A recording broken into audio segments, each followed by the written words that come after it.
সম্মানিত ভিউয়ার্স, আসসালামু আলাইকুম। চলে আসলাম নতুন আরো একটি ভিডিও নিয়ে।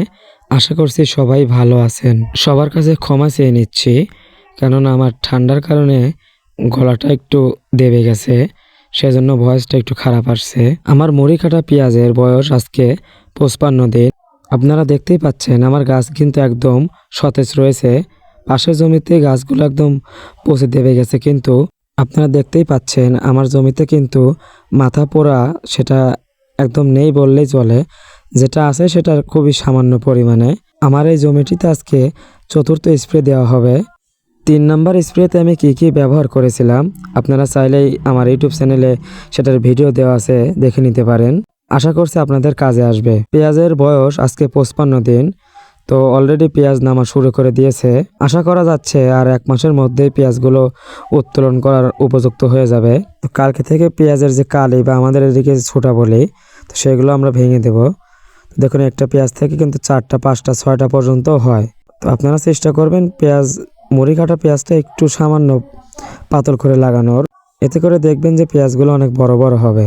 বেশ কয়েকদিন ঘন কুয়াশার কারণে সবারই জমিতে পেঁয়াজগুলো পচে গেছে। আজকে সকাল থেকে আবহাওয়াটা একটু ভালো, তাই ভাবলাম যে চতুর্থ স্প্রেটা দিয়ে দিই। তো চলুন আর দেরি না করে দেখে নিই চতুর্থ স্প্রেতে আমি কি ব্যবহার করেছি। তো এখানে আমি প্রথমে নিয়ে নিয়েছি একটি কীটনাশক, যেটা ইমিডাক্লোপিড গ্রুপের রেডিয়াস প্লাস। আপাতত আমার জমিতে কোনো প্রকার পোকামাকড় নেই বললেই চলে, তো সেক্ষেত্রে আমি এটা সাথে ব্যবহার করে নিয়েছি। আপনারা চাইলে অন্য গ্রুপের কীটনাশকও ব্যবহার করতে পারেন। এর সাথে ব্যবহার করেছি হলো আমি বায়োমিল প্লাস, যেটার মধ্যে রয়েছে সাইমক্সিলিন 8% এবং ম্যানকোজেব 66%।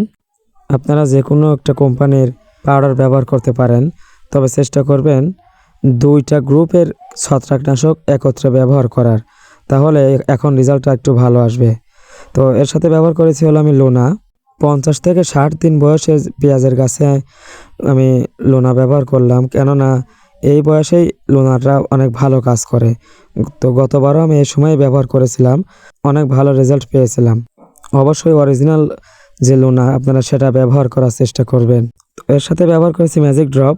যে পরিমাণে কুয়াশা পড়ে এই মুহূর্তে আপনার ম্যাজিক ড্রপ অবশ্যই ব্যবহার করতে হবে। ম্যাজিক ড্রপ ব্যবহারের ফলে আপনার যে কীটনাশকগুলো স্প্রে করবেন সেগুলো আপনার গাছের গায়ের সঙ্গে একদম লেগে থাকবে, যার ফলে কুয়াশাটা পেঁয়াজের গায়ে বসবে না, পাউডারের একটা প্রলেপ পড়ে যাবে পেঁয়াজের গায়ে।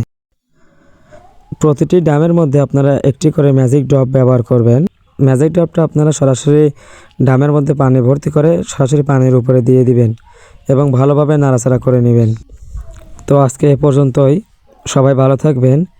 এরকম নতুন নতুন ভিডিও পেতে আমার পাবনার কৃষি চ্যানেলটি সাবস্ক্রাইব করে পাশে থাকবেন। আসসালামু আলাইকুম।